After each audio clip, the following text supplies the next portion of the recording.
စုံအစိမ်းတုပ်ကြိုက်တဲ့သူတွေတည်ထားတဲ့အချက်များရှိသေးလားဆိုပြီးဆိုင်တွေမှာသွားစားကြပြီဆိုရင်ပစုံစိမ့်တုပ်ချင်းဆက်ဆက်လေးမာမိတတ်ကြပါတယ်အထူးသဖြင့်ထိုင်းအစားအစာတွေမှာဆိုရင်ဒါပဲတမ်းမာမိမှာပါကိုတွေကတံမြာတီးနှံတင်းတင်းလေးနဲ့ပစုံအစိမ့်တုပ်ရဲ့အရာတာကိုဆွဲနေတာကြကိုပစုံကွေးငါးနှွေးဆိုတလိုမျိုးပစုံနဲ့ငါးရဲ့ချက်ရလွယ်ပုံချက်ရမြန်ပုံကိုရှေ့လူကြီးတွေကတင်စားတတ်ကြပါတယ်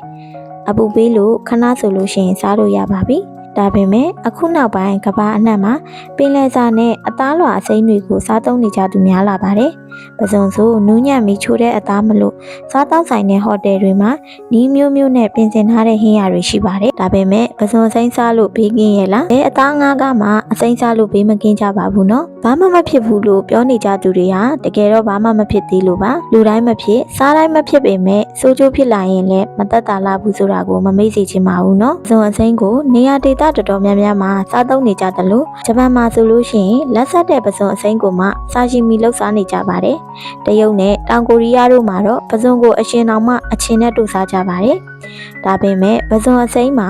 အစာစိတ်သိခြင်းနဲ့တခြားသောရောဂါတွေဖြစ်စေနိုင်တဲ့ဘက်တီးရီးယားတွေဗိုင်းရပ်တွေနဲ့ကပ်ပါပိုးတွေပါလာနိုင်ပါတယ်။ပစုံမှာပါလာတဲ့ဒီဗိုင်းရပ်တွေနဲ့ဘက်တီးရီးယားတွေကိုအပူချိန်ပြင်းပြင်းနဲ့ချက်ပြုတ်မှသိစေနိုင်မှာပါ။ချက်ချင်းတော့အန္တရာယ်မပေးလို့စားသုံးသူတွေဘာမှမဖြစ်ကြတာပါ။ဒါပေမဲ့ရေရှည်မှမကြာခဏမစားသင့်တဲ့အရာဖြစ်ပါတယ်။ပစုံရဲ့လက်ဆက်မှုနဲ့ဆိုင်ရဲ့တန့်ရှင်းမှုကိုအများကြီးမူတည်နေတာကြောင့်စိတ်ချရမယ့်ဆိုင်ကိုသေချာရွေးသင့်ပါတယ်ဆိုတာတော့သတိပေးခြင်းပါတယ်။အစာစိတ်သင့်ခြင်းပါဝင်အစားအသောက်တွေကနေဖြစ်လာနိုင်တဲ့ယောဂအန္တရာယ်တွေကိုလည်းသိထားသင့်ပါတယ်။ဘေးအန္တရာယ်ဖြစ်လာနိုင်တဲ့ဘက်တီးရီးယားတွေပါဝင်လာနိုင်တဲ့ပစုံအစိမ်းမှာဗီဘိုရီလို့ခေါ်တဲ့ဘက်တီးရီးယားတစ်မျိုးပါလာနိုင်ပါတယ်။သူ့ရဲ့မျိုးစိတ်ပေါင်း80ကျော်မှာ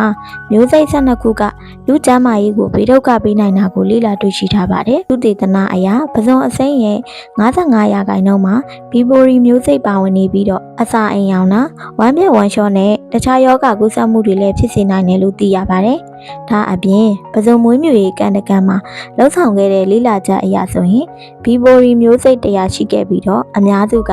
ပဏိဇီဝဈေးတွေကိုယဉ်ပါနေတာကိုတွေ့ရှိခဲ့ပါတယ်။နိုင်ဂျီးရီးယားမှာရှိတဲ့ပင်လယ်စာထုတ်လုပ်ရေးစက်ရုံ10ခုကိုစစ်ဆေးမှုတစ်ခုမှလည်းပစုံတွေမှာဝမ်းလျှောခြင်းနဲ့ပြုတ်အန်တက်စေတဲ့ဗက်ဆက်လက်ဘက်တီးရီးယားတွေပါဝင်နေတာကိုတွေ့ရှိရပါတယ်။အခက်မသိရင်အနေရဖြစ်စေနိုင်ပါတယ်။သားစိမ်းငါးစိမ်းတွေမှာယောဂဘိုးတွေပါလာနိုင်တာမို့အစာစိတ်တင်တာအဖြစ်များပါတယ်။ပြို့တာအန်တာဘိုက်အောက်ပိုင်းနာတာဖျားတာဝမ်းလျှောတာစတဲ့လက္ခဏာတွေဖြစ်တတ်ပါတယ်။အစာစိတ်တင်ခြင်းရဲ့လက်သည်တွေကတော့ဆယ်မွန်နဲလာ၊အီကိုလိုင်း၊ဘီဘိုရီဗက်ဆက်လက်ဘိုးတွေဖြစ်ပြီးတော့သူတို့အကုန်လုံးကိုပစုံအစိမ်းတွေမှာပဲတွေ့နိုင်ပါတယ်။ဒါအပြင်အစာအသောက်ကနေကူးစက်တဲ့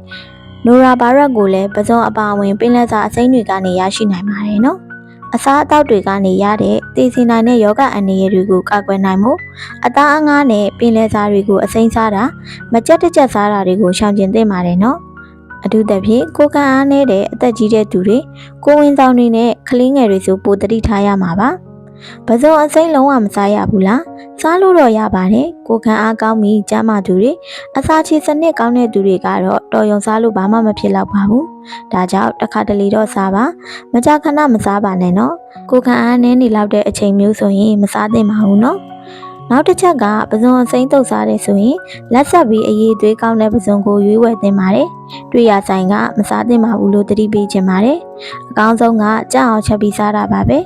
အချင်းနဲ့နှက်ထားရင်ချက်သွားမှာပဲလို့အလွယ်မတွေးပါနဲ့ယောဂပိုးသိစီဖို့ကအပူပေးပြီးချက်ပြုတ်ဖို့လိုအပ်ပါတယ်လို့ပြောရင်းနဲ့ပဲဗီဒီယိုလေးကိုအဆုံးသတ်လိုက်ပါတယ်ရှင်နောက်ဗီဒီယိုလေးမှာပြန်တွေ့ကြပါမယ်နော်အားလုံးကိုကျေးဇူးတင်ပါတယ်